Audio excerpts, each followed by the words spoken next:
Hello everyone. In today's video, I'm going to share the 4 secrets to success hidden in the Bible. Everyone wants to get ahead in life, whether in their faith or in any other way. If you want to be successful and fruitful, you must know these 4 things. I'll tell you what to do and what not to do. Once you know the truth, Satan will be under your control. Everyone wants to control Satan, but they don't want to do the things that are written in the Bible. If you read the Bible, everything is clearly stated. What I'm sharing with you today is something no one else in the world will tell you. This is a very important video, so please watch it all the way through. Without further delay, let's start with the first secret: indulgence. Many people are caught up in this today. They think they should work only for physical pleasure and do whatever feels good to the body. If you are always seeking comfort, thinking about eating, drinking, dressing well, and traveling, you are on the wrong path. These actions fall under indulgence, and you must completely avoid them. When there are no limits, you just keep eating, wearing expensive clothes not for God, but to show off to others. You're just living for appearances. You get so focused on making money that greed takes over, and you start putting more emphasis on wealth than on God. You become engrossed in indulgence. Many people say, I have to go to a party, a birthday, or a wedding. They get so lost in these things that they stray from God, and their minds are completely occupied by worldly desires. People who live for indulgence are always thinking about their bodies. They will go to parties and weddings repeatedly, eating until they are more than full, because they have become gluttons. This is a form of indulgence that you must stay away from. If you don't, you will never be successful. Let's read from the Bible, Proverbs chapter 23, verse 20-21. Be not among those who drink too much wine, or among gluttonous eaters of meat, for the drunkard and the glutton will come to poverty, and slumber will clothe them with rags. It clearly says that you should not associate with people who drink or eat excessively. You know that bad company corrupts good character. You might think, I don't drink or eat a lot of meat, but if you just spend time with people who are on the wrong path, your straight path will also become crooked. You will get lost on the wrong road. God wants you to do everything in a limited way. He doesn't want you to have no limits on your drinking or eating. The verse also states that those who are drunkards and gluttons, who do everything for their physical pleasure, will lose everything, and their clothes will become rags. This means poverty will come to them. People who live an indulgent life waste their money and live a life of comfort until everything is gone. You should be under the control of the Holy Spirit and follow His guidance, not the world's. Even if you think, I'll do whatever I want, the world can't tell me what to do, you should know this verse. What if you gained everything in the world, all the wealth, buildings, and everything you desire, but you lost your soul? If your soul burns in hell, what good is all that worldly gain? You might think you've gotten what you wanted, and you may even pray to God for a car, a house, or money.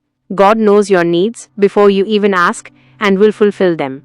But this doesn't mean you should focus only on those things and let your mind wander, leading you away from God. That's why you will never find true success. If you want to be successful, you must abandon indulgence. The second secret: live for the spirit, not for the body. The second secret is that you should not live for your body, but for your spirit. People fall into sin because they try to please and comfort their bodies. You feel like your body needs something, and to get it, you end up sinning. You begin to act for the sake of your body. For example, the sin of adultery is directly related to the body. While other sins are separate from your body, this sin happens within it. When you sin, you defile the body, which is God's temple. You can't make excuses to God, saying, I'm only doing a little bit. When you think you're committing a small sin, Satan will pull you completely into that pit. You'll get stuck and won't be able to get out. You must not even consider it. According to the Bible, if something is wrong, it is wrong. You should not do even a little bit of it. If you still feel like you can't stop, no matter how hard you try to avoid acting according to your flesh, and you keep doing the things you don't want to do, even after praying, it's because you believe you are a part of this world. When you see what other people are doing on social media, you want to do the same. When you see things with your eyes and hear them with your ears, worldly desires come into your heart because you feel like you belong to this earth. But the truth is something else. 1 Peter chapter 2 verse 11 says, Beloved, I urge you as sojourners and exiles to abstain from the passions of the flesh, which wage war against your soul. It's clearly written that you should consider yourself as not belonging to this world. But when you fulfill the desires of your body, you feel you should live for the present. This is a thought Satan puts in your mind. But if you read the Bible, it says that this is not your home. We are living here like people who rent a house. It clearly says that we should consider ourselves as travelers or foreigners on this earth. Who is a foreigner? If I live in Delhi and go to another country or state, I would be a foreigner there. In the same way, we are not of this earth, we are foreigners. A traveler who goes to the mountains for some time doesn't become a native of that place. You may live there for a while, but your home is somewhere else. Your home is in heaven, and Jesus Christ has gone there to prepare a place for you. So no matter what the world or Satan tells you, remember that we are just passing through. The third secret, trust in God, not yourself. The third secret is to put your trust in the Lord God. Everyone says believe in yourself, but are we really worthy of trusting ourselves? No one knows when they will die or when they will leave this world. A person may not even be able to keep their own promises, so how can they trust their body? The moment the soul leaves the body, all trust is gone. If you don't believe this, read Proverbs chapter 28 verse 26. Whoever trusts in his own mind is a fool, but he who walks in wisdom will be delivered. It's clearly written that if you trust in your own strength, wisdom and ability, you are a fool. The Bible says this. You need to follow the wisdom found in Proverbs. When you have wisdom, your life will be saved, you will find success, and you will be fruitful. Many people put their trust in others, their spouses, children, family, or a best friend. They feel they can't do anything without them. You should also not trust in money. Some people become so dependent on money that if they don't have it, they become sad and hopeless. They feel like life is over. This means they are dependent on money. Some people even try to test God by saying, if this happens, I will pray to God. If God does this for me, I will fast or go to church. You shouldn't do this. Your trust in God should be so strong that you can say, whether I get money or not, whether I get a job or not, and whether I get any rewards in life or not, I will live for the Lord God. The fourth secret, overcome laziness. The fourth secret is laziness. No one in the world can easily give this up.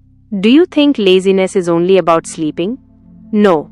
Using your mobile phone all day is also a form of laziness. Playing games all day and sleeping even when you are not tired because it has become a habit is laziness. What does God's word say about laziness? Proverbs chapter 6 verses 9 to 11. How long will you lie there, O sluggard? When will you arise from your sleep? A little sleep, a little slumber, a little folding of the hands to rest, and poverty will come upon you like a robber, and want like an armed man. This is God's warning to the lazy. If you keep saying, just 5 more minutes, 10 more minutes and never get up, poverty will come upon you suddenly. Sickness, debt and poverty will strike, and you will be surprised. This will happen because you weren't doing God's work when you should have been. God gives sleep to everyone. He says that He grants sleep to His beloved. We all get good sleep. The night is for sleeping. You can sleep for a limited time. But if you are a person who sleeps too much, this is an alert for you. If you do this one thing, nothing can stop you from being successful and fruitful. Proverbs chapter 8 verse 17 says, I love those who love me, and those who seek me diligently find me. It's clearly written in this wise verse that those who get up early in the morning and seek God, pray to Him and talk to Him will find Him. You know, the Bible also says, seek and you will find. You don't want to lose your sleep. That's why it says that a person who is lazy in their work doesn't do things properly. When it comes to prayer, you feel sleepy. When you're fasting, you feel like your body has no strength and you're in pain. But if you're told to watch a movie at night, you'll be wide awake. If you're told to talk on the phone, you'll keep talking. Why? Because you want to be awake for physical things but not for spiritual things. If you wake up for early morning prayer and seek God, it will be a big step for you. Because people wake up in the morning and look for alcohol, their phones, or the gym. You can do anything in the world and get everything, but if your soul goes to hell, there is no benefit. You have slept enough in your life. Now wake up and open your eyes. Only then will you be satisfied and move forward in the name of Jesus Christ. Thank you for watching this video. Please comment and tell me where you are watching from, and which of these 4 secrets you feel you need to give up. Please also share this video. God bless you all.